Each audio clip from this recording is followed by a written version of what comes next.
వస్తే మీరేం కంగారు పడకండి. మీ ఆడబిడ్డ మీ ఇంటికి వస్తుంది. మీరు ఏడవద్దు. మీరు ఏడవడానికి మేము పోరాడుతులేదు చెప్పండి. మీరు ఏడవడానికి మేము పోరాడుతున్నది. మీకు న్యాయం జరుగుతుంది. మీ బిడ్డ మీ ఇంటికి వస్తుంది.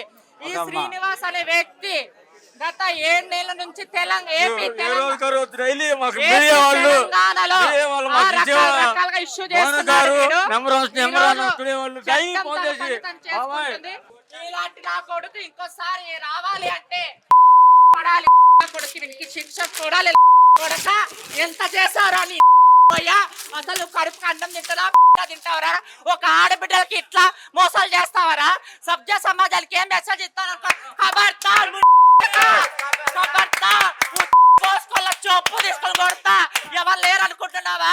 ఏపీ తెలంగాణలో మేమున్నాం రా, మేమున్నాము. నీ అంత చూస్తాం, నీ అంత చూస్తాం. ఎంత మంది తిడతావురా నువ్వు? మీడియా వాళ్ళని తిడుతున్నాడు, పోలీసులను తిడుతున్నారు, ప్రతి ఒక్కరిని తిడుతున్నాడు.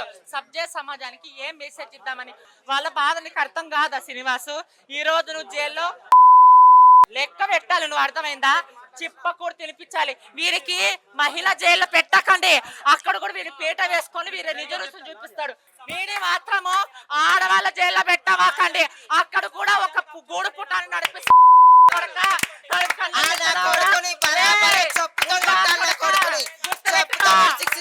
తెలంగాణలో మాధురి పేరు అంటే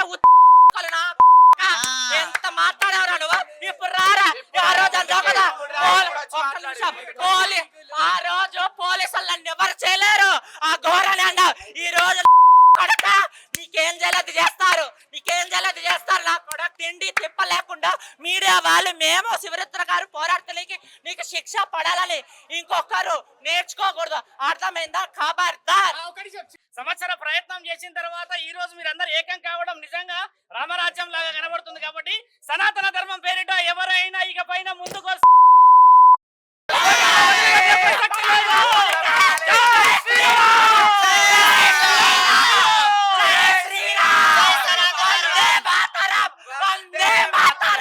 గౌరవప్రదమైనది. ఎందుకంటే వాళ్ళందరికీ తెలంగాణ ప్రజలు వాళ్ళు ఎంతో ఆలోచన చేసడం వల్ల వాళ్ళకి ప్రత్యేకమైన సాధు సత్పురుషుల నుంచి నేను ఎలాగైతే కాశీ క్షేత్రం నుంచి ఒక అఘోరాకార లెటర్ ఇచ్చానో అలాగే కృతజ్ఞత లెటర్ కూడా నేను ఇప్పిస్తాను. ఒక అధికారులందరూ వాళ్ళ కుటుంబాలందరినీ దూరం తీసుకెళ్లి ఇక్కడ భార్య పిల్లల్ని వదిలిపెట్టి అంత దూరం పోయినందుకు ప్రత్యేకమైన కృతజ్ఞతలు మాధురి గారికి, ప్రత్యేక కృతజ్ఞతలు బాలకృష్ణ గారికి, ఆజాద్ అడ్వకేట్ గారికి, ప్రత్యేకమైన కృతజ్ఞతలు రాజేష్ నాథ్ గురువు గారికి. అక్కడి నుంచి అఘోర్ అఖాడ నుంచి 4-5 రోజులు ఎంతో బలమైన ప్రయత్నం చేసినందుకు మరి ముఖ్యంగా మీడియా సోదరులందరికీ కూడా కృతజ్ఞతలు తెలుపుతున్నాము. ఈ రోజు అర్ధనారీశ్వరం రావడం చేత ఇక్కడ ఉన్న మీడియా వాళ్ళందరికీ కూడా చూస్తున్న ప్రతి ఒక్కరికి ఒక ధైర్యం రావడం అనేది నిజంగా గౌరవంగా అనిపిస్తున్నది. ఒక సాధువునైనా నాకు గవర్నమెంట్ నుంచి కొట్లాడుతుంది. ఇవాళ ఒక ట్రాన్స్జెండర్ పోయి కేసు పెట్టినందుకు ఒక ధర్మం న్యాయం చూసుకుంటే ఈ రోజు అరెస్ట్ చేశారు చూడు. ప్రతి ఒక్క గవర్నమెంట్ కి నమస్తే అండి. ఇలాంటి మాకు సేవలు ప్రతి ఒక్కరు అందిస్తున్నందుకు ఇలాంటివి ఎన్నో చాలా అవుతున్నాయి. ఇలాంటి ప్రతి ఒక్కరు ఖండించాలని మనస్ఫూర్తిగా కోరుకుంటున్నాం. ఇలాంటి వేస్ట్ గా కొడుకుని మాత్రం చెప్పుతో కొట్టుకున్న ఈ గవర్నమెంట్ వాళ్ళకి చెప్తున్నాడు. అన్యాయం చాలా చేస్తాడు. ప్రతి ఒక్క పిల్లకి అన్యాయం చేస్తాడు. మాత మీ ఇంటికి వచ్చిన తర్వాత మీరు ఆమెతో బానే ఉన్నారు, తినడము తాగడం ఇవన్నీ జరిగినాయని అందరికి తెలిసింది. అంటే ఫస్ట్ మీరు చేసిన తప్పు వల్లనే అఘోరి మాతకు అంత ఛాన్స్ ఇచ్చారని చెప్పేసి జనాలు మాట్లాడుతున్నారు. దానికి మీరు ఏం ఆన్సర్? మేము ఎటువంటి తప్పు చేయలేదండి. ఒక దొంగ అఘోరి రూపంలో ఒక మాతలాగా వచ్చి మేము మాత అనుకుని నమ్మి ఆడమనిషి పిల్లని ఏం చేసేది అనుకున్నామండి. ఇంత రాక్షసుడిలాగా ఆడవాళ్ళని హింసిస్తాడని అనుకోలేదండి. రాజుగా మాకు చూస్తే నాకు ఎంతో జాలిగా ఉందండి. ఆ పిల్లని అట్లా చేసి మోసం చేశాడు. రాజుగా లాంటి వాళ్ళు ఎంతమంది ఉన్నారంటండి. అట్లాంటి వాళ్ళు నా పిల్లని కూడా ఒక మోసం చేసేసి నా పిల్లని అమ్మేయాలని చూస్తాడండి. అఘోరి వెనకాల ఎవరైనా ఉన్నారని అనుకుంటున్నారు? ఖచ్చితంగా అనుకుంటారండి. ఎవరైనా పెద్దల హస్తం ఉందేమో నేను అనుకుంటున్నానండి. అంటే మీ దగ్గర మీ ఇంట్లో ఉన్నప్పుడు ఎప్పుడన్నా ఫోన్లు మాట్లాడము, ఎవరితోనన్నా చెప్పడము, ఇట్లా నేను అఘోరిని తీసుకొస్తున్నా, అమ్మాయిలని ఇట్లా వశపరుస్తున్నాం కదా, ఇలా బలిస్తారని చెప్పేసి మాట్లాడుతున్నారు.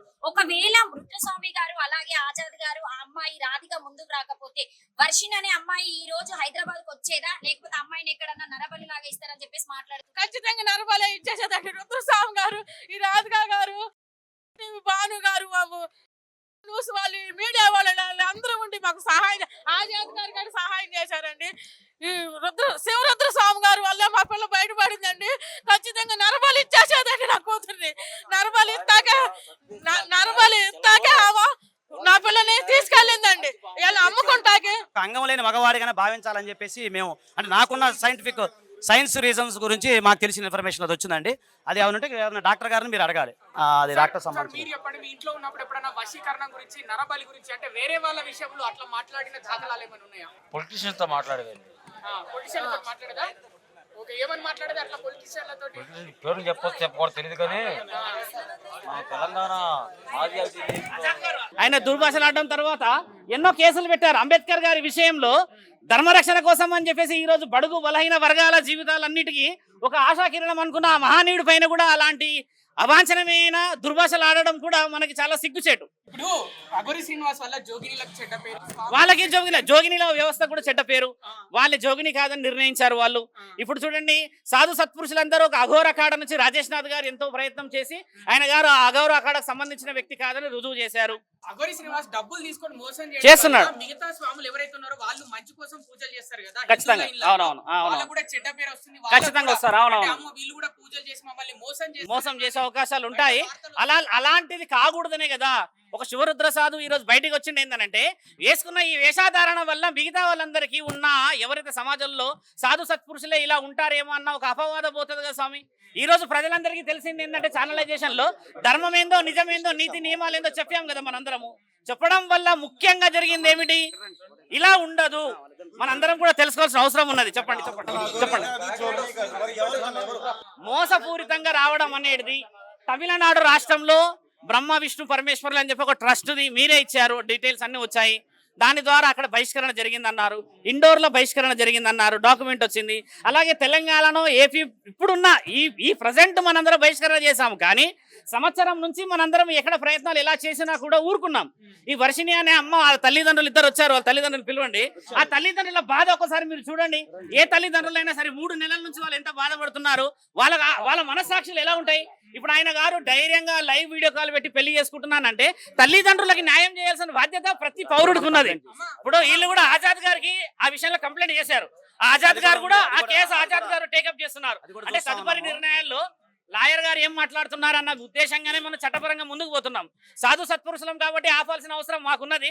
ఆ పేరెంట్స్ తో మీరు మాట్లాడండి. ఆనరబుల్ మహిళా కమిషన్ లో ఆ రోజే మేము పిటిషన్ కూడా ఫైల్ చేసాం. ఆ రోజు కూడా అదే రోజు మేము ఫైల్ చేయడం జరిగింది. ఓకేనండి.